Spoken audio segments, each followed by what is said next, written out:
Hello, everyone, and welcome back to episode 8 of Your Favorite Movies. This week, I have AJ Reacts here. We met through, I think, what was it? A live stream for, I think, WandaVision. Like Yeah, months and months ago, I've been meaning to get you on the channel. And AJ, how are you doing today? I'm doing good, man. I'm excited to get into this. Thank you for having me on here. It's an honor. It truly is. Yeah, it's so much fun talking to you. And what are we talking about today? We are talking about my favorite film of all time, Inception, Christopher Nolan's Inception. I am really excited to talk about it because I feel like recently I've been hearing some folks, saying that it's not the greatest, it's not great, and I'm here to debunk that.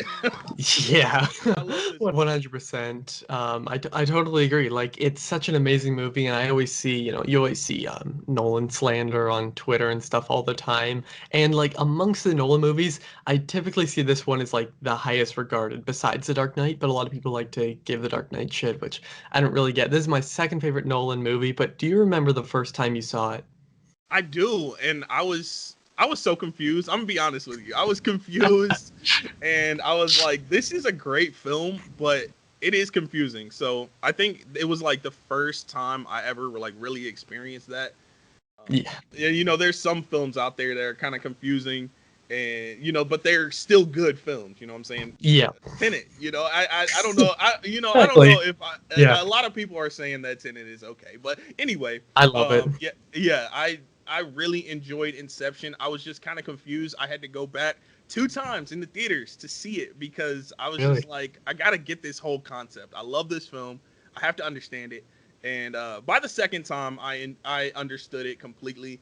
And the third time, it was just full enjoyment. Yeah. Oh, yeah. I can totally see that. I first watched it back in 2018, I think it was, and it was just like when I was starting to get into movies, but I was just so terrible with how I watched them. It would be like I watched part of it. I know on like my iPad mini, you don't watch Inception on an iPad mini. No, you can't And do that, man. and then like because our house our like main floor of our house was being renovated at the time, so we were all like stuck in the basement basically, and like upstairs too. But I remember the scene, like where Mal jumps, obviously spoiler warning for the movie, but I remember seeing it paused on Netflix. I don't know why, because I'd watched it in like parts just because I guess that's how I watched it.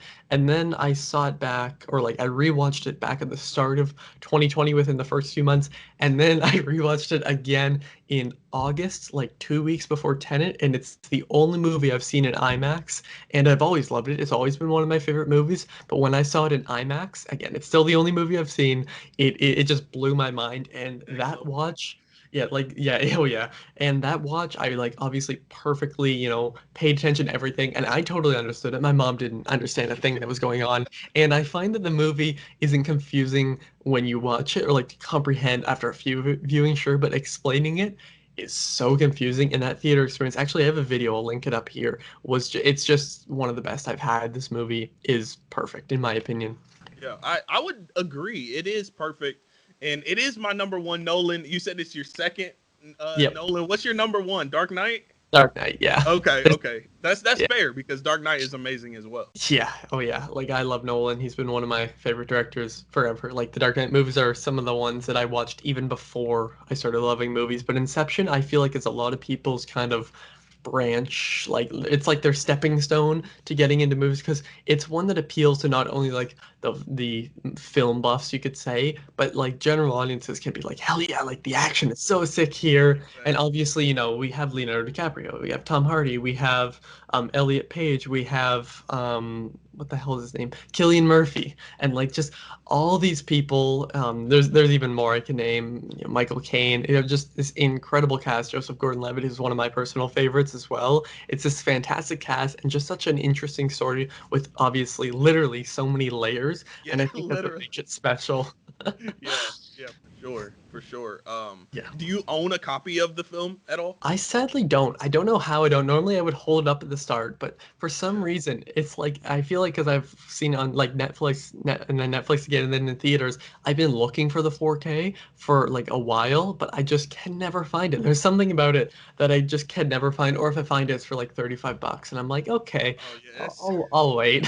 Yeah. I purchased the Blu-ray. This is the very first Blu-ray that I ever purchased. Really? And yes, and it kind of started me on my Blu-ray journey. Now I have tons of them, and I think I purchased this back in like 2011, Oh and wow. back like the year after it released. And a funny story. It's kind of funny, but my wife and I, it's our favorite movie. It's our number one movie, but it's not our number one movie to watch together.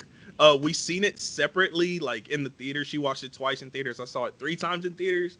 Oh But yeah. when we actually got together, we only seen it twice. Once when we first got together, and then last year when I picked up the 4K Steelbook. Oh damn, Yeah, that's nice. it's sweet. I gotta flex a little Nice. bit.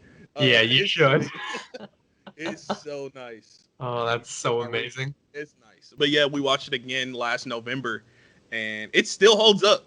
It still holds Yep. up, man. Yeah, So there's something about it. I think it's also, the practical effects, because obviously Nolan is quite famous for that, just using the practical effects. Obviously, the I mean, there's a ton of massive scenes. My favorite scene in the entire movie, it's a lot of people's favorites, is the rotating hallway scene with hallway. Joseph Gordon-Levitt. Ah, It is just so incredible. Obviously, the amazing. fact that they actually built that and they actually pulled off those stunts. And a funny thing about that is, I don't know if I've told the story before on YouTube, but in grade 8, I think it was, I had to make a, I forget exactly what the assignment was, but it was like something with like math tech, whatever the hell that even means. No, not even the teachers knew, which is fair because they didn't get it explained to them.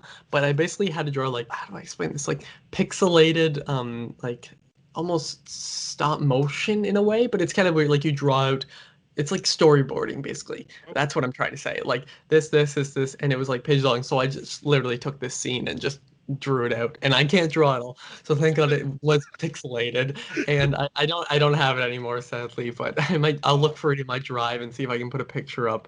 But yeah, like there's just something about this movie that feels so special, feels like so unique in a way. And I think it's obviously due to Nolan's incredible direction, like the suspense. Every moment of the movie is just like so suspenseful, so chilling. Would you agree? yes, definitely. And it's the cinematography, it draws you in. Even like you said, the average moviegoer, they can appreciate, some other things about film that they really never thought about before. So I think that's something that's amazing about this film as well. Yeah, I agree. And like, because if you're watching it with, like, as we'll say, like the average moviegoer, and you tell them after, they're like, yeah, this is a good movie. And then you tell them after, oh, yeah, like a lot of the stuff actually happened. They're like, what? Like, how did they rotate a hallway? How did they do all these, like, the kind of cafe explosion, like right Yeah. beside when Elliot Page and Leonardo DiCaprio are sitting out there and everything explodes? Like, that's real. Obviously, there are parts of it that aren't, when the whole Yeah. city kind of turns on its That's side. honestly, that's my favorite scene of the film, when when the buildings start Yeah, collapsing, and you see this beautiful. CGI, and it looks so real, and like in 4K it's amazing. So Oh yeah, if you yeah, do have a 4K player, yeah. and have the opportunity to catch this film in 4K, you got to do it because it's amazing. Yeah, I definitely need to somehow find it again. Like I have 4K TV, have a 4K player, Yeah. and it's like since I've seen it in theaters, there's like part of me that just doesn't want to watch it at home. Yeah. Just because You don't like want to I've tarnish seen that experience. I get it. just because I I've get it. seen it on a screen that's like the size, almost the size of my room, and it's Yeah. just like this incredible thing. The sound design of this movie is fantastic. Oh my Phenomenal. God! Like, and of course the score, like Time, the actual arrangement or musical song, whatever you want to call it, is one of my favorite pieces of music ever made for movies. I think it's played perfectly, and Christopher Nolan like makes us question what's happening, especially at the end. And obviously now we kind of have more of an explanation. I think you've probably heard about the whole like Michael Caine thing how Michael Caine asked Nolan, like, oh, so are my parts real or dream? And then Nolan said, no, every part that you're in is reality. Like he's awake, Dom is awake, and whatever you want to call him. So obviously that means that he was awake at the end, and it leaves it up for your interpretation. But hearing that, it's like really interesting to see, because when I came out of it, I had no idea. I was like, Yeah. is he awake? Is he Yeah, alive? it could go either way. Yeah. Yeah, exactly. And then I saw it in theaters. I'm like, nah, he's definitely awake. And then I read that. I'm like, damn, that's interesting. And what is it about this movie for you that like pushes it above all of the movies? I think it was really because this is the first film that really got me into, film period, got me looking into the cinematography, the score, the directors, things like that. So I think that's one part of it. It's kind of a nostalgic thing as well. Yeah. Saw it 3 times in theaters, and I was just like, this is quite a film, So sorry, you see my cat in the back. Yeah, no, I see that. Yeah. So yeah, that was just something that it kind of sparked something in me. So I think that's why it's my number one. And it's just amazing movie, period. Yeah, exactly. Like it has to. I mean, most people's favorite movies, at least like film buffs, is obviously subjectively like a movie that you consider really good. But I also find that everybody's favorite movie, same with like their favorite show, favorite song or whatever, it's always something that gets like an emotional response out of you because obviously that's what like it gives you like a special connection with it. Because every time like I have a new favorite movie, there's something about it that like it connects with me in a way and it feels like it's resonating with me, or there's some scene or sequence that just feels like, oh yeah, this is made for me, like Exactly. Yeah. sometimes when I watch Inception, there are so many times where I'm like, this movie feels like it's made for me because it's just so smart. Obviously my brain is not smart enough to comprehend um, even the thought of this movie. Like I genuinely don't know how Nolan came up with the idea. I don't know how it was executed this well, and just like as we mentioned, the cast, like Leonardo DiCaprio, honestly, a ton of people. I'm not going to call him an underrated actor, nothing like that, but I will say his performance here needs to be talked about more because it is truly great. It is. It is. I agree. And everybody talks about Wolf of Wall Street, Revenant, and things like that. But I'm like, do you guys forget about Inception? You know what I'm saying? This is a phenomenal performance from Leo, and I think it needs to be recognized more. One of my buddy Ken from Mid Level Media, he did a ranking of I think it was like more of a competition between Leonardo DiCaprio Yep. performances, and I checked out his video, and the folks really they got rid of Inception. The first film to get rid of was Inception, his performance in Inception, and I was like the only one rooting for Inception. So that's why I had to come on here. I had to put some respect back on Inception's name. So yeah. Yeah, I get that for sure. Because I feel like when people think about this movie, 100%, like I totally agree that they obviously first think about the big action sequences and the stunts and all this, because that's what I think of too. But when you really dive into it, like obviously that scene, as I mentioned before, when Mal jumps, he's like, Jesus Christ, no! Yeah, that was. Oh no! Jesus Christ! It's funny It's to heart like, wrenching. yeah, it's like funny, in a way, because it's funny to like impersonate and kind of make a meme of it. Yeah. Like I'm gonna jump. It's like, bitch, this isn't Titanic and stuff. It's Like I've seen that one. it's turned into a meme for sure. Yeah, but like when you actually go back and watch the scene, like you can hear it even like in his voice, the way he says it. Obviously, the score even elevates that. And one of my favorite lines is in the movie is from Tom Hardy when Joseph Gordon-Levitt. It's another one of those memes. Joseph Gordon-Levitt is shooting again, then Tom Hardy comes up. You mustn't be afraid to dream a little bigger, darling. He shoots the thing and it just explodes. Yeah. It's just like one of those. It's what makes me love Tom Hardy and show like his range, how he has this little thing, and even like talking about the performances more. There really is some emotion even when it kind of starts becoming almost like a problem in a way, if that makes sense, in the scene where DiCaprio starts getting mad at everyone, and you feel it, like you really feel it throughout this entire movie, like you feel so excited and elevated.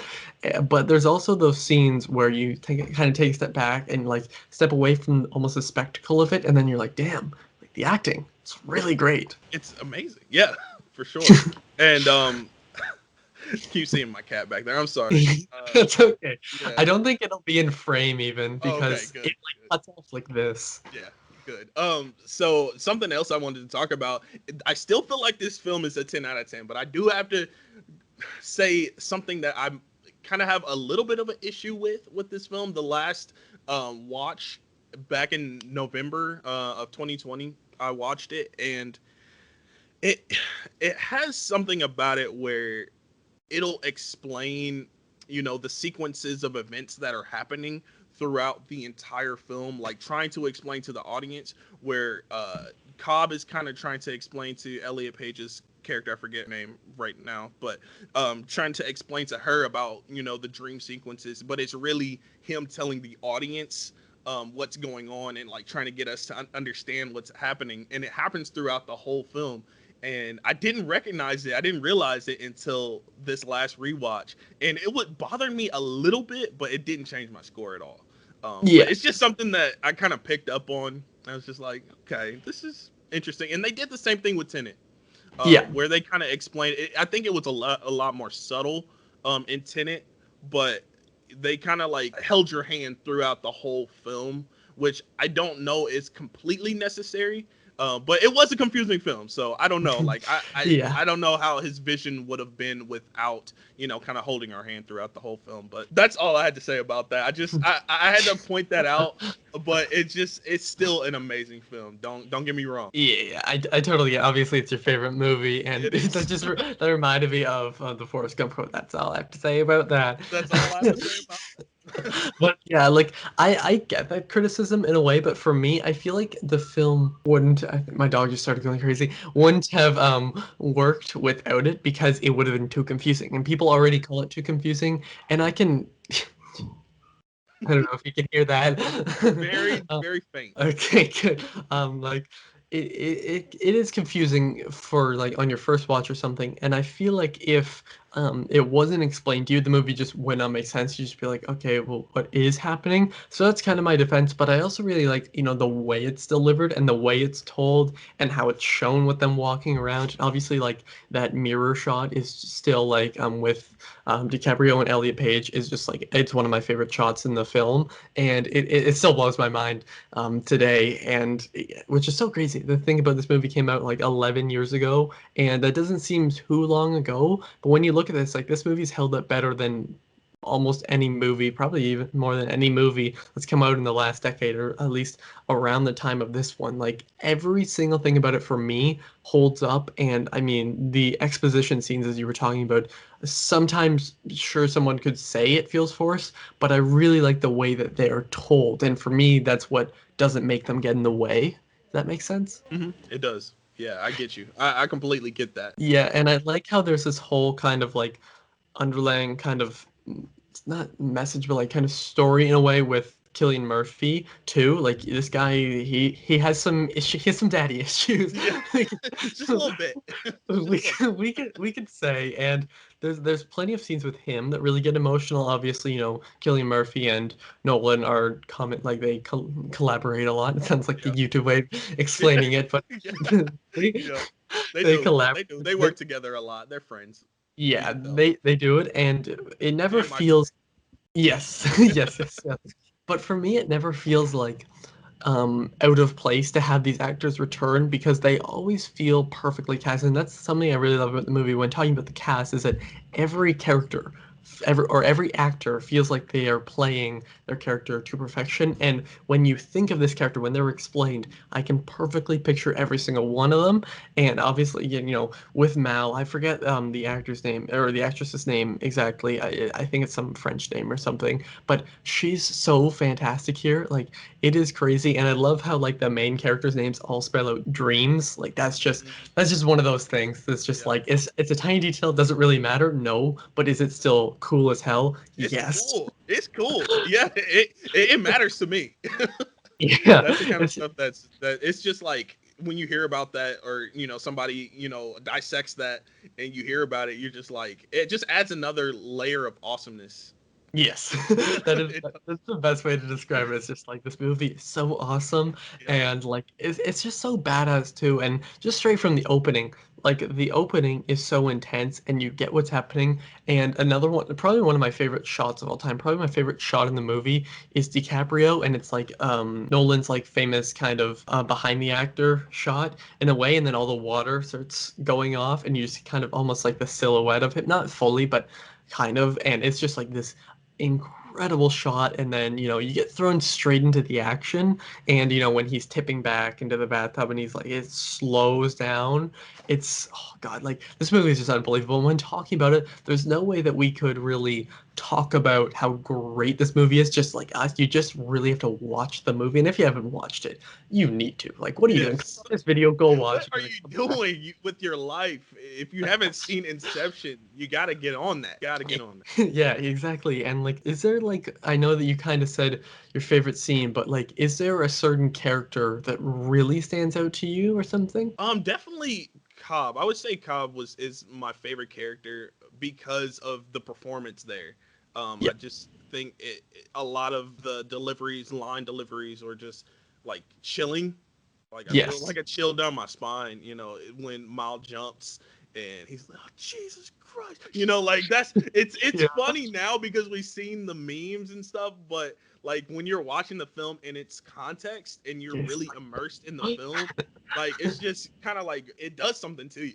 Yeah, you It can does. like physically kind of feel it in a way, Yeah, and kinda yeah, gut-wrenching. that is the perfect word to describe it. And I would have to agree. Like, yeah, probably Cobb is my favorite as well. And of course, like I will always talk about how much I love Joseph Gordon-Levitt, not only as an actor, director, and just like person in general. I just love what he does in his hit record thing as well. Like I have the app, I always get notifications from it. I always forget to actually go on it, but it's actually a really good app. But just seeing him here, like he just had this incredible run, 500 Days of Summer, this one, like there's so many movies, and this is probably my favorite movie from him. I mean, this falls into my top 25, 30, I think 25 favorite movies of all time. Just like all the other movies, they're all in my 100 favorite movies that we talked about on this segment. And it's so thrilling. It's such a thrilling movie, and it just proves how Nolan kind of there. I will say there are things about this movie that I like more than The Dark Knight. Not a lot, but like there are things about it. But overall, I do prefer The Dark Knight, and a lot of people are gonna call probably me, and especially me, but like us film bros for it. But I just hate that term. I just think it's so stupid. It's like, let us enjoy the movies we like. Right. Let us enjoy what we enjoy, man. Exactly. Yeah, there's just so many great things about Inception. I think that even though it's like what, like 2.5 hours, I think it even flies by in a way because you're so just like trapped in the movie in a good way though. Like you're just so focused on what's going on, and part of that is your brain trying to figure out, okay, there's this, how does this go together? There's this layer there on this layer there on this layer. But I think it all really works out. For me, it's one of my favorite movies. Obviously, it is your favorite. AJ, I have to thank you for coming on the channel. Number one, yes. And you guys have to go check out all of AJ's stuff. I mean, he does a lot, and we gotta definitely collab again soon. I have you on the channel, man. Hell yeah, 100%. And all his stuff will be linked down below. And is there anything else about the movie or just in general you'd like to say? Go watch Inception if you haven't seen it. It's amazing. That's all I have to say about that.